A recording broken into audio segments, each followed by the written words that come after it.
এই তানিস্কা, কি করছিস?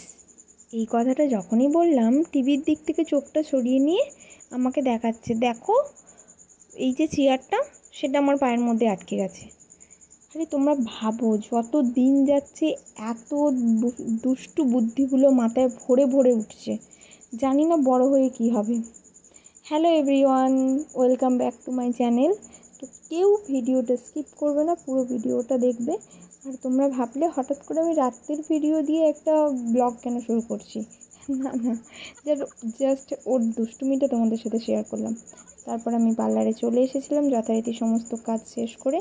তারপরে এই যে আমার এই স্টুডেন্ট, ওদের বাড়িতে একটা পুজো ছিল, তো সেই কারণের জন্য তালের বড়া, মালপোয়া সব কিছু আমার জন্য এনেছিল। তো এটাই আমরা কথা বলছিলাম যে আমি খেয়ে নিয়েছিলাম আগে, আমার সঙ্গে সঙ্গে আমি খেয়ে নিয়েছি। তারপর মনে হয়েছে এই বাবা, আমি তো ভিডিওই করিনি।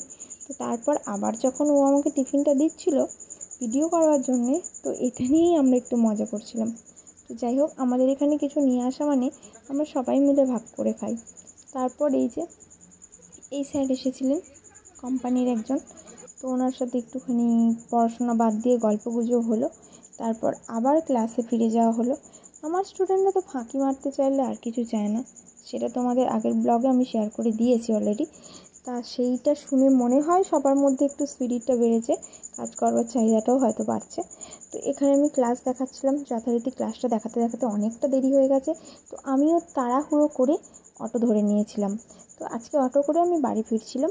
তো অটো করে বাড়ি ফিরে এসে আজকে দুপুরে সেইভাবে কিছু রান্নাই বানানো হয়নি, তাই জন্যেই আমি আজকে বাড়িতে এসে আমি রাইস বানিয়েছিলাম, ভেজ রাইস, আর তার সাথে পনির।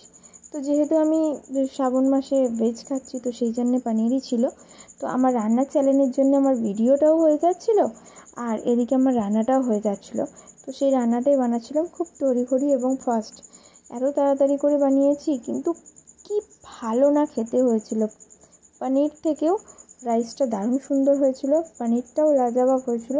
দুটো আইটেমই খুব সুন্দর হয়েছিল। আর এই যে আমার পরিবারের সবথেকে সুন্দর এবং কিউট সদস্য। তো যাই হোক, আমার এই রান্নার ভিডিওগুলো যদি তোমরা কেউ দেখতে চাও, তাহলে কিন্তু তোমাদেরকে আমার রান্নার চ্যানেলে ঘুরে আসতে হবে। তো তার লিঙ্কটা আমি কোনো একদিন ডিসক্রিপশানে দিয়ে দেবো।